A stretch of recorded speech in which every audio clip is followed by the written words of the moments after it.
आप सभी को मेरा बहुत बहुत नमस्कार। आज से एक नया भाग शुरू करने वाली हूँ।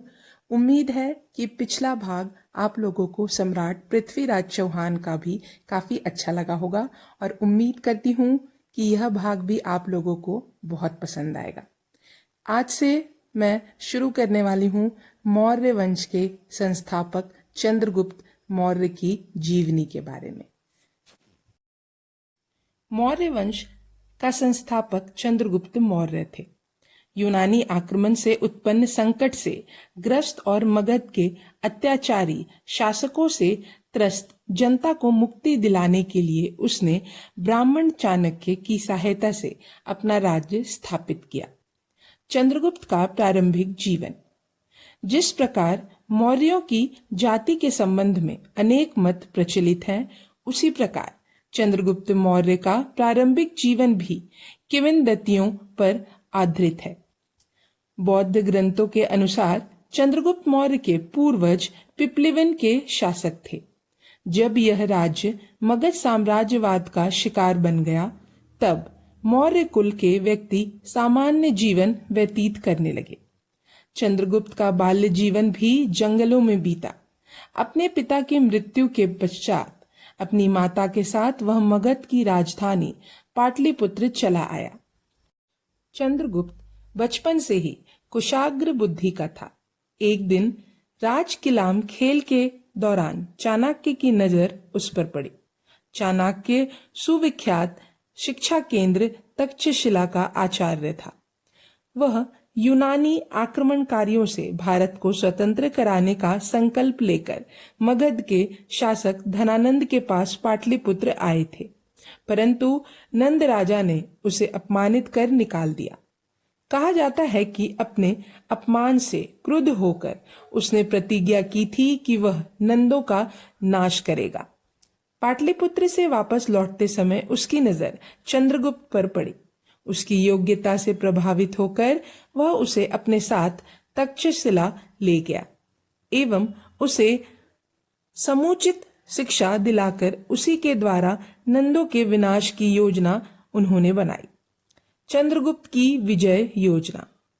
चंद्रगुप्त के सामने दो स्पष्ट लक्ष्य थे। मगध से नंद वंश के अत्याचारी शासक को समाप्त करना तथा यूनानी आक्रमणकारियों से भारत को मुक्त करवाना। सबसे पहले उसने नंद शासक धनानंद को पराजित करने की योजना बनाई। नंद राजा की शक्ति से वह अच्छी तरह परिचित था और जानता था कि उसे आसानी से पराजित नहीं किया जा सकता। मगध पर अधिकार। यद्यपि साहित्यकों स्रोतों से चंद्रगुप्त के मगध अभियान का उल्लेख मिलता है, तथापि इसका विस्तृत विवरण उपलब्ध नहीं है। पंजाब से वह मगध की राजधानी पाटलिपुत्र पहुंचा। मगध की जनता नंद शासकों के अत्याचारों से ऊब चुकी थी, अतः चंद्रगुप्त का स्वागत एक मुक्तिदाता के रूप में किया गया। मगध की जनता के सहयोग से वह अंतिम नंद शासक धनानंद को पराजित करने में सफल हुआ और धनानंद मारा गया। उसे युद्ध में क्षति भी उठानी पड़ी, अतः चंद्रगुप्त ने निकटवर्ती क्षेत्रों पर अधिकार कर आगे बढ़ने की योजना बनाई, परंतु यह प्रयास भी विफल हुआ। अंततः उसने नई नीति अपनाई। सीमावर्ती क्षेत्रों पर विजय कर उनकी सुरक्षा की व्यवस्था कर वह पाटलिपुत्र पहुंचा। नंदों की सेना विशाल और शक्तिशाली थी। इसका सेनापति भद्दसाल था। धनानंद और चंद्रगुप्त के बीच भीषण संघर्ष हुआ। इस युद्ध में 100 कोटि सैनिक, 1000 हाथी, 1 लाख घोड़े और 5000 रथ मारे गए और नष्ट हुए। धनानंद का गड़ा हुआ खजाना चंद्रगुप्त को मिला।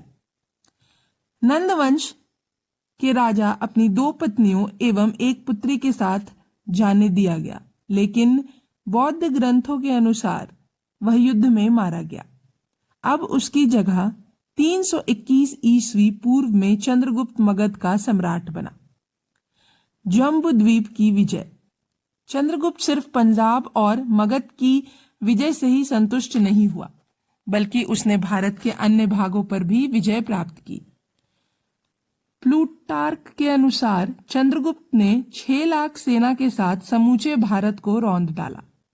जस्टिन भी कहता है कि सारा भारत चंद्रगुप्त के कब्जे में था।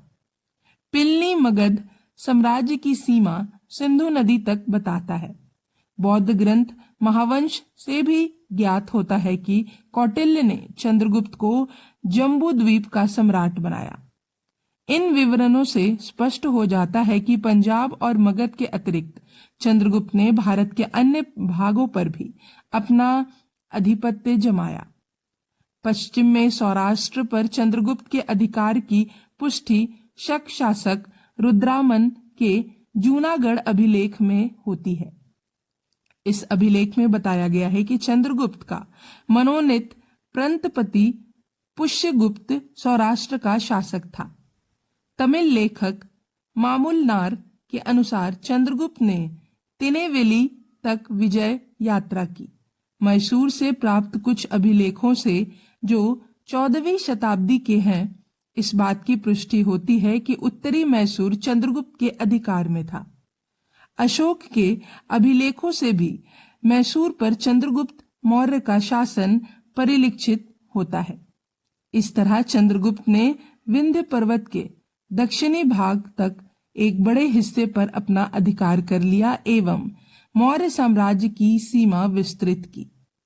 सेल्यूकस से संघर्ष। चंद्रगुप्त का एक अन्य महान सैनिक अभियान सेल्यूकस के विरुद्ध हुआ।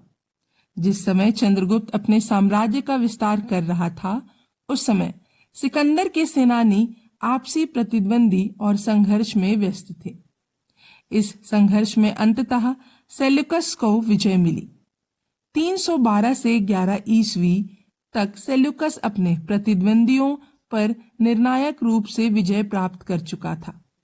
बेबीलोन और बैक्ट्रिया को रौंदता हुआ वह भारत की तरफ बढ़ा।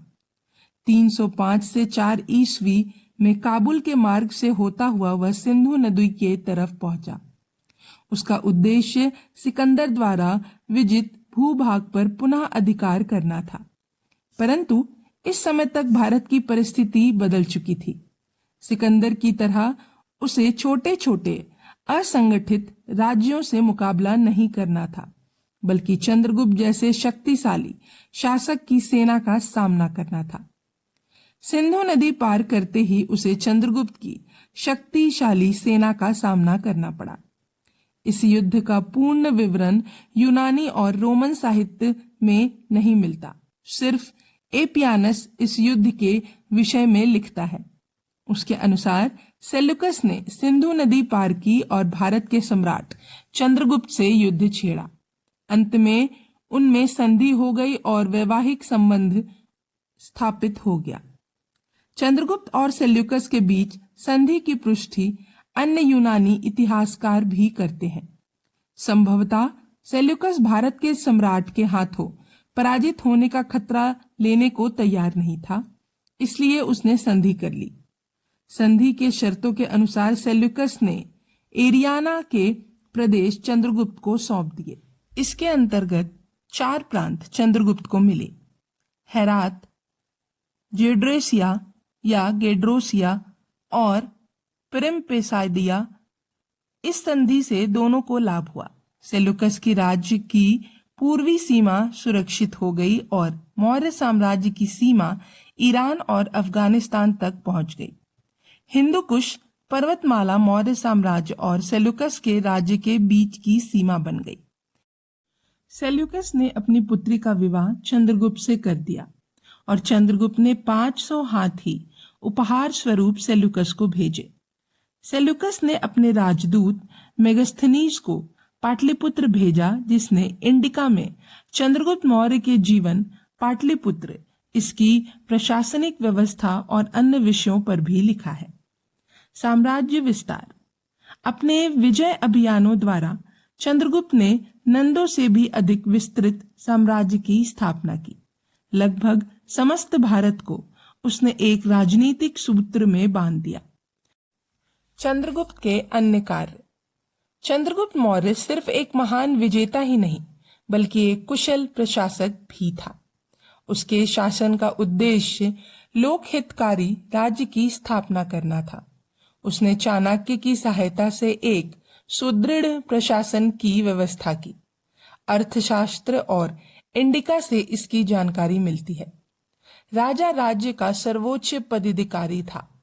सारे अधिकार उसी के हाथों में केंद्रित थे। वह मंत्री परिषद एवं एक विस्तृत और कुशल नौकरशाही द्वारा प्रशासन चलाता था। राजा राज्य के सभी विभागों पर गुप्तचरों की सहायता से नियंत्रण रखता था। चंद्रगुप्त ने एक विशाल और स्थायी सेना की संगठन की। राज्य की आमदनी बढ़ाने की उपाय किए गए एवं न्याय की समुचित व्यवस्था हुई। नगर प्रशासन और स्थानीय प्रशासन की तरफ भी समुचित ध्यान दिया गया।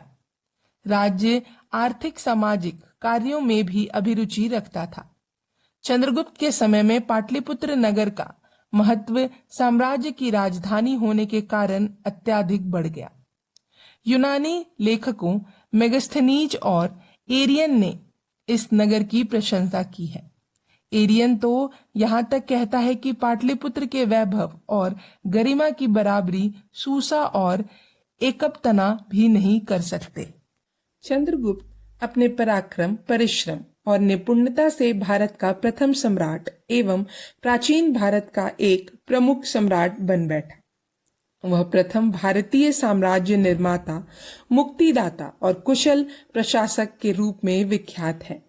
उसे मुक्तिदाता इसलिए कहा जाता है कि उसने एक तरफ तो मगध की जनता को नंदों के अत्याचारी शासन से मुक्ति दिलाई, तो दूसरी तरफ पंजाब से यूनानियों के प्रभुत्व को समाप्त कर देश और विदेशी दासता से मुक्त किया। चंद्रगुप्त एक विजेता और प्रशासक के अतिरिक्त कूटनीतिज्ञ भी था। उसने विदेशी शासकों के साथ सौहार्दपूर्ण संबंध बनाया। परिणाम स्वरूप भारतीय यूनानी संपर्कों की परंपरा बढ़ी। अनेक यूनानी भारत में रहने लगे। चंद्रगुप्त ने भी अनेक यूनानी परंपराओं को अपना लिया। भारतीय कला और संस्कृति पर यूनानी संपर्क का गहरा प्रभाव पड़ा। इसलिए अनेक विद्वानों का मानना है कि भारत को हेलिनाइज करने में सिकंदर से अधिक योगदान चंद्रगुप्त का था। जैन अनुश्रुतियों के अनुसार अपने जीवन काल के अंतिम चरण में चंद्रगुप्त जैन धर्म अपना चुके थे। मगध में पढ़ने वाले 12 वर्षीय दुभृक्ष से दुखी होकर वह राज्य त्याग कर आचार्य भद्रबाहु के साथ मैसूर चले गए। वहीं श्रमण बेलागोला में उसने कैवल्य प्राप्त किया। अब हम अगले भाग से विस्तृत रूप में जानेंगे सम्राट चंद्रगुप्त के बारे में। आशा करती हूँ कि आप लोगों को यह भाग भी बहुत पसंद आएगा। तो कमेंट करके मुझे जरूर बताइए कि आप लोगों को ये सारी कहानियां कैसी लग रही हैं। तब तक के लिए धन्यवाद।